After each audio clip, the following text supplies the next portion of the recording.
Hey, welcome back everyone. This is Bill. I'm an expat living in the Philippines and I'm a prepper. Tonight I wanted to talk about the fact that you really have no power. And what I mean by that is you have no control over the power utilities delivering power to your site, location, house, whatever, other than, you pay your bills and hope that they deliver the service. Now, power disruptions have been a major thing for quite a long time now, actually. But here in the Philippines, I experienced my first power outage the other day that lasted more than 5 minutes in a long time. Now, it only lasted about an hour and a half, and of course, I'm prepared. So the first thing I did was wait 2 minutes to make sure it didn't turn right back on. But then I went upstairs, got some of my LED fully charged lights, and placed them around the site, and I had power up and running again, at least lighting anyways. And then I brought down my Blue Eddy in case I needed to run the fan. And then my wife had a brilliant idea, and she said, hey, it's dinner time, why don't we just go to the next town over and eat? I'm thinking, great, yay, you know what, by the time we get back, power might be back on. Sounds great. So we get in the car, and as we're heading towards the next city, which is about 10 kilometers away, we noticed the power wasn't on yet. So it wasn't just a local power problem, right? So it was a little bit bigger. And then we get to the next town over, and we see that right away that the mall has some light, some power, because parts of it was running on generators. But the pizza place we were particularly interested had no power. So kind of dejected because we really decided to spend on some pizza. We turned around and went back and found another place that had a generator running.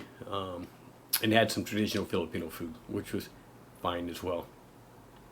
And true to form, by the time we were done eating, the power had been restored, at least in that local area. And my wife had texted the family back here, and they said the power is back here as well. So that was great. It didn't affect me. An hour-long power outage, not a problem. 10 minutes after it started, we took off and got something to eat. But I got a chance to check my lights. When I got back, our site was all lit up. With our normal lights that always come on, and then as well as with the lights I'd set out.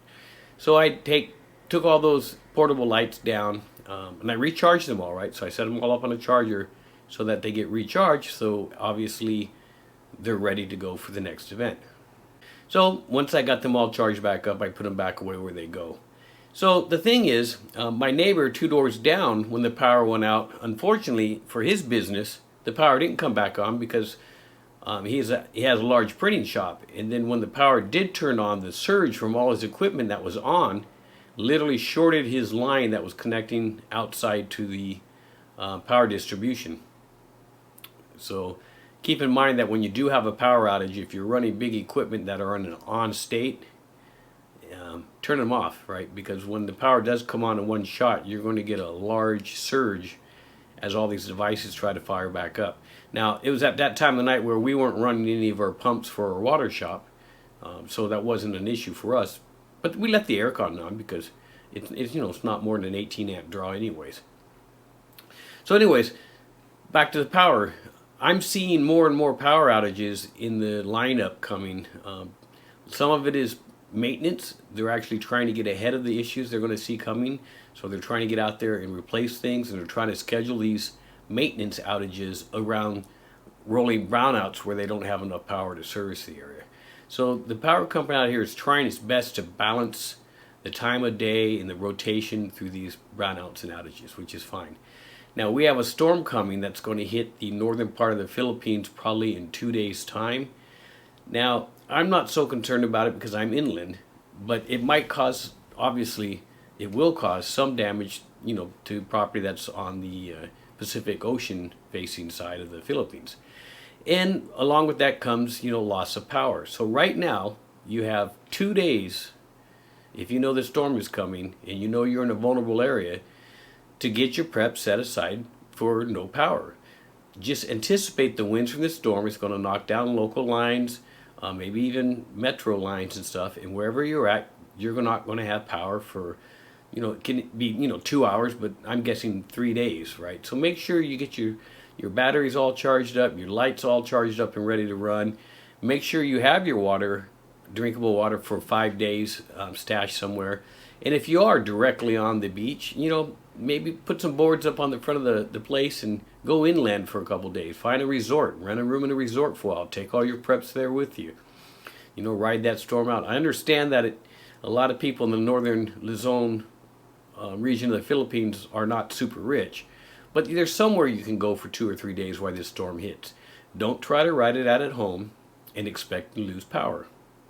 And when you lose power, you lose sanitation, you lose potable drinking water, refrigeration, and everything that goes along with that.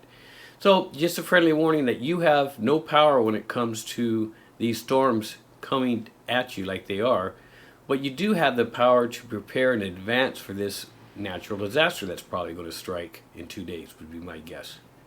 So, quick little video. I just wanted to let you guys know that, hey, there is a storm coming if you're in the Philippines. Specifically, if you're up in northern Philippines, go ahead and take your precautions now. Don't wait till the last minute. It doesn't hurt you to have your batteries charged up, your LED lights ready to go. It doesn't hurt you to have your site off the beach prepared with some food and some water. Worst case scenario, nothing happens in your particular area. You take all your food and water back home and you eat it, right? So you're not out anything. So that said, there's something strange going on in the U.S. power grid. I'm not going to talk about it yet because I'm still doing some research into it, but there's been some shuffling around and some weird things going on there. I don't know if it's related to the coming summer, or if they're trying to get stuff set up for brownouts and rolling brownouts. I'm really not sure, but keep your eye out on the U.S. power grid. Something's going on out there that seemed abnormal to me. I'll talk more about that once I know more about it, right? I just don't want to be a talking head. But if you're in the U.S., specifically, if you're in the Pacific side, California, Oregon, Washington, Nevada even, you might want to make sure your preps are in order to go without power for a couple days as well. Might be nothing, might be something. Again, doesn't hurt to make sure that you have your power preps put aside. And that's it for today's short little video. I just want to again say thanks for all the subscribers. Thank you for taking the time to hit that like button. And please be safe.